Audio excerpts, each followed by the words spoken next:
The movie begins with some U.S. Navy SEALs emerging, murdering some insurgents. They hunt for someone, as they travel through the ruins of that building and the streets of Aleppo. When they clear the building, Agent Ritter appears, and instructs them to liberate a CIA hostage held by Syrian government troops. After receiving some brief information from that agent, team leader John Kelly relocates his team to a different part of town. They launch an attack on a suspected building, and liberate the captives. When they finish the mission, John Kelly searches the pockets of a dead Syrian soldier, and discovers via his phone data that he was an ex-Russian army soldier. Agent Ritter requests that he abandon this matter, and move as soon as possible. A Russian unit shoots an RPG at them as they were leaving. Kelly and his squad conduct a counteroffensive. They quickly recognized that it was not a safe haven for Syrian forces, but rather a Russian arms depot. During the hard battle, they and a liberated hostage flee to the building's top, where a chopper awaits them. Aboard the chopper, Kelly blames Ritter for his men's deaths at the hands of the Russians. They will soon blast the building and flee. Next, one of Kelly's team members, who had recently retired from the military and is spending time with his family at home, is hit by a van outside his house. After a while, another retired team member is assassinated on the road by some unknown assailants. These were among the troops that helped liberate the CIA hostage in Aleppo 3 years ago. While Kelly and his wife are getting ready to sleep in their bedroom at night, he leaves her to sleep and goes to the sofa to eat snacks and listen to music. His laptop eventually shuts down. He realizes that the power in his house has gone off. He hears footsteps approaching and a door opening, so he pulls his revolver from the drawer and follows the footsteps. He discovers that several people have broken into his home. They murder his pregnant wife, as Kelly murders them one by one. He is ready to kill the last one when he gets shot and wounded. As the attacker runs out of shots, he flees the house.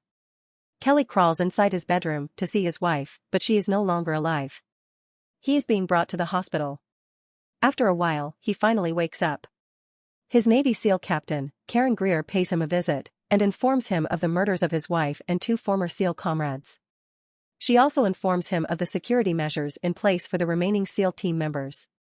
He informs her that the assailants at his home were not ordinary folks or robbers, but rather experts. They went there on purpose. He requests that she do him a favor by providing him with the identities of the attackers, but she claims that she knows nothing. She advises him to rest, because the case is being investigated. Kelly finally recovers, and joins a U.S. Army Special Forces team. Meanwhile, the Secretary of Defense sets up a meeting with Agents Ritter and Greer. During the discussion, Agent Ritter informs them that the attackers are Russians. He claims they are Russian soldiers and members of the Russian Federation's FSB, or Federal Security Force. He tells the secretary that Kelly and his crew had attacked the FSB in Aleppo a few years back, in order to release the CIA hostage. And the Russians are acting in retaliation for the strike. He also informs them that the CIA had decided not to take any action in response to these instances. He comes to the conclusion that they will not cause any problems with the assailants or Russia, continuing to investigate the matter.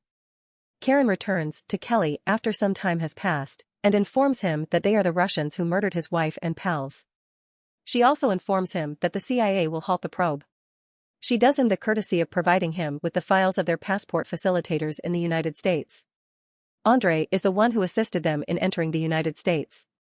With all the necessary information in his possession, the protagonist immediately sets to work to avenge the death of his wife and old friends.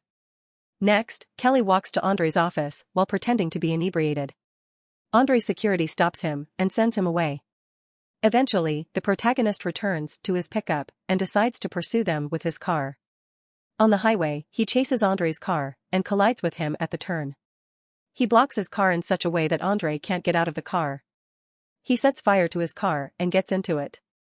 He threatens Andre while shooting him in the leg, in order to reveal the identity of the 4th Russian member of the squad. Andre finally reveals that the name is Viktor Rykov, after some struggle. The protagonist then exits the vehicle and is apprehended by police. Karen pays a visit to Kelly in prison. She informs him that he is in serious trouble for murdering Andre. Everyone in the office is upset with his behavior, since now Russian is going to take action. However, he tells her that he is going to kill everyone implicated in his wife's murder. He also informs her that he knows something that they don't, and that if they want to know that information, they should get him released from jail. When Kelly returns to his cell, he notices some movement outside. An officer requests that he stand and face the wall, so that he can be taken out of the prison for further inquiry, but he refuses. Then 3 officers try to drag him away. He fights back and threatens to kill one of the officers. The protagonist orders them to leave the prison. Soon, a U.S. Marshal arrives in the jail and invites Kelly to accompany them. He provides Kelly a phone to talk on. He picks up the phone and begins speaking. Karen talks to him and asks to accompany the marshal. The protagonist joins them for a closed meeting. Nonetheless, Kelly recognizes him in the photographs. Later, Ritter informs them that Victor is a Russian spy who is involved in a variety of activities in the United States. He also informs them that he was a longtime target of the CIA, but that they were unable to apprehend him. The secretary informs them that Victor is now hiding in Russia. Kelly demands that he be allowed to accompany the squad to catch him, and the secretary agrees. Following that, Lieutenant Commander Karen, Kelly, and his staff prepare to board a passenger plane bound for Russia. Agent Ritter arrives and informs them that he will meet them in Moscow. Kelly is suspicious of him, so he decides to be more cautious with Ritter. Subsequently, Karen and Kelly board a plane bound for Russia. When they approach Russian Federation territory, their plane is suddenly intercepted by the Russian Air Force. The Russians request that they land promptly at the Murmansk airport. When the pilot refuses, the Russians attack their plane's wing. The plane crashes into the Barents Sea, landing on Russian territory. Kelly and the rest of the team attempt to escape the water. They shelter in a Russian safe house, surviving aboard a boat. After some time, they travel to Murmansk to another safe house, where Ritter is plotting something with 2 Russians and money on the table. Kelly accuses Ritter of treachery and forces him to reveal his true motives. Ritter tells him that he arrived after the plane assault, when they assumed they were dead, and that he has come to finish the mission of apprehending Victor.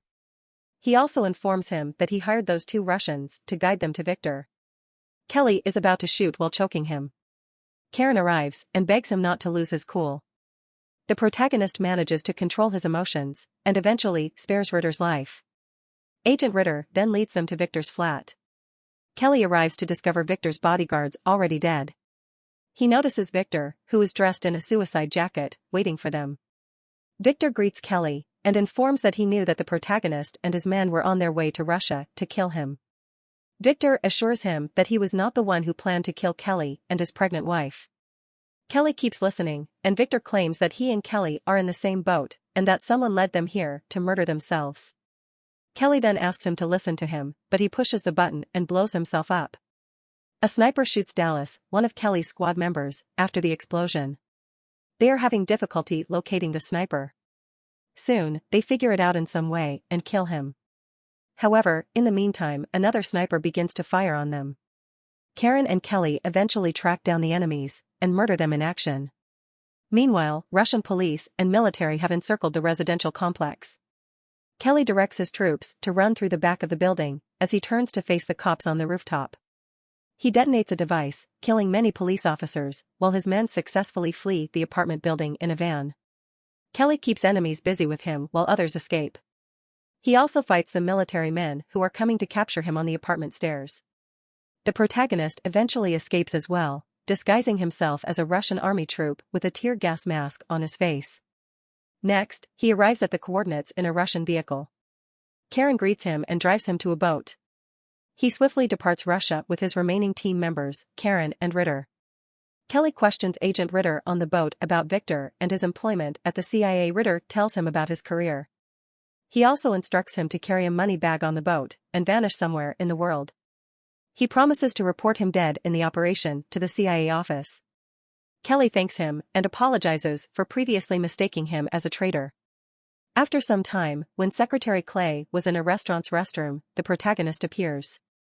He confronts him with his genuine motives for sending him to Russia, bringing up Victor's pawn conversations.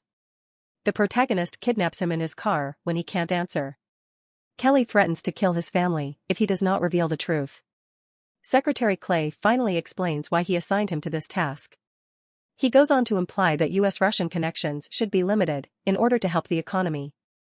Following these events, they have ample reason to threaten the peoples of both countries with war. He further claims that this brings the American people together against their shared adversary, Russia. He informs him that he and his colleagues were merely bait. Therefore, they plan to lead them all to the same place, to kill each other. In this way, the governments of both countries would not be suspected of anything. The protagonist drives the automobile into the river in the middle of his talk, drowning himself and Secretary Clay. Karen then pulls Kelly out of the river. Kelly hands over the recorded device with Clay and Karen